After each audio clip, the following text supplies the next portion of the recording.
পুরো পৃথিবীর সমস্ত মানুষ মিলে আমার এতটুকু ক্ষতি করতে পারবে যতটুকু আমার তকদিরে আছে, যতটুকু আমার কপালে আছে।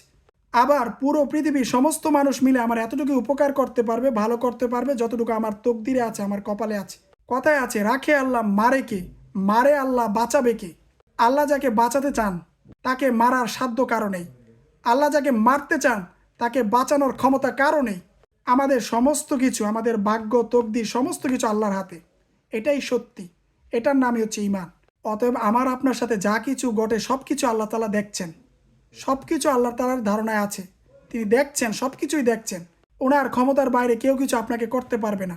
আপনার সাথে যা কিছুই ঘটে, ভালো মন্দ সব কিছু আল্লাহর পক্ষ থেকে আসে, তা আপনার কল্যাণের জন্য আসে। কখনো এটা আমরা মানতে পারি, কখনো এটা আমাদের মানতে কষ্ট হয়। এজন্য যদি কারো কাছে কিছু চাইতে হয়, সেটা চাইবো আমরা আল্লাহর কাছে। দেওয়ার মালিক হচ্ছেন আল্লাহ। ভয়ের কিছু নেই, আতঙ্কের কিছু নেই, আল্লাহ আছে আমাদের সাথে। হাসবুন আল্লাহ, আমার আল্লাহ আমার জন্য যথেষ্ট। ইনশাআল্লাহ এই পৃথিবীতে আল্লাহকে ছাড়া আর কাউকে ভয় করব না। মৃত্যু একদিন বরণ করতেই হবে, এজন্য আল্লাহকে ভয় করব, শুধুমাত্র আল্লাহকেই ভয় করব, আল্লাহকেই মেনে চলবো, আল্লাহর রাসূলকে মেনে চলবো। এটাই হবে আমাদের জীবনের উদ্দেশ্য, এটাই হবে আমাদের জীবনের মাকসাদ। আল্লাহ যেন সেই তৌফিক দান করে, মৃত্যু পর্যন্ত যেন আল্লাহর গোলামি করতে পারি, রাসূলের সুন্নত মতো চলতে পারি। যতক্ষণ এই পৃথিবীতে বেঁচে থাকবো যেন আল্লাহর সন্তুষ্ট নিয়ে বেঁচে থাকতে পারি। আমাদের মৃত্যুটা যেন হয় আল্লাহর সন্তুষ্টির উপর। এটাই আমার প্রত্যাশা, এটাই আমার আকাঙ্ক্ষা। আল্লাহর কাছে এটাই চাওয়া, এটাই হবে আমাদের সবার প্রত্যাশা থাকবে এটাই।